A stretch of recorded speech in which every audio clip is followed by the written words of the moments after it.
here are those notes. I printed them out, and the first word is rational. Rational is defined as any number that could be expressed as a fraction. It doesn't mean that it is expressed as this fraction, just it could be.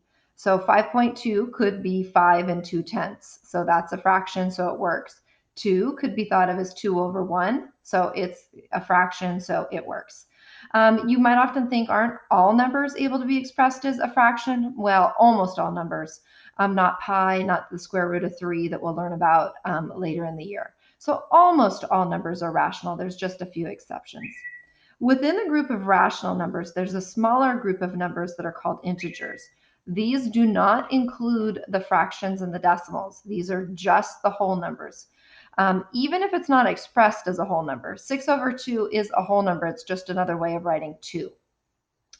The next word is additive inverse. Additive inverse is numbers that would add up to 0. So it's a number and its opposite. A number and its opposite always adds to 0. And then absolute value is the last vocab word that I would suggest that you write down. I think I'm even going to say require that you write down unless you're printing these notes out. The absolute value is defined as the distance a number is from 0. The absolute value signs are also grouping symbols, which means that you would have to do what's in them first. So the absolute value of regular 6 is 6, and the absolute value of -6 is 6. Both of these become 6 because the distance cannot be negative. Kids often say, well, isn't opposite the same word? No, not really, because the opposite of 6 would be -6, but the absolute value of 6 stays 6. This is a distance. This has to be negative. I think of it as kind of like jail bars, and everyone leaves jail a positive person, whether they went in a positive person or not. In our fake little math world, everyone leaves jail bars, the straight up and down lines, as a positive person.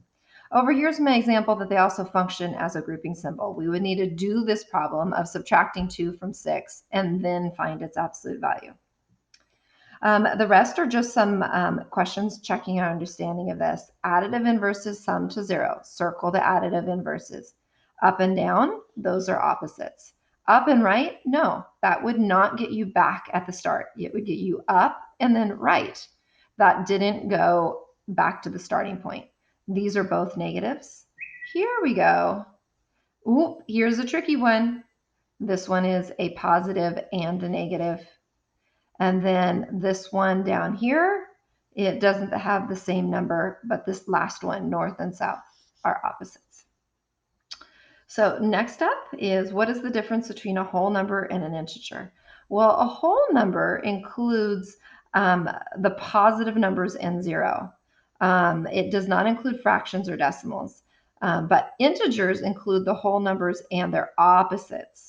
So the difference is this includes the negative whole numbers as well.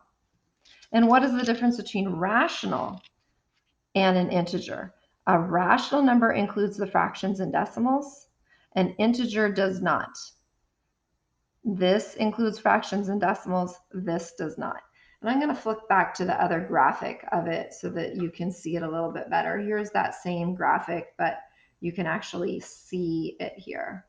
So rational is the biggest number group, and then the integers get rid of fractions and decimals. The whole numbers get rid of the negatives. Okay? Kind of a little graphic for you to look at there. Number 4 and 5 is where we're going to end for today. Draw a number line to model -2 plus -3. So I am going to draw this on a line kind of like they did here. And I'm going to start at 0.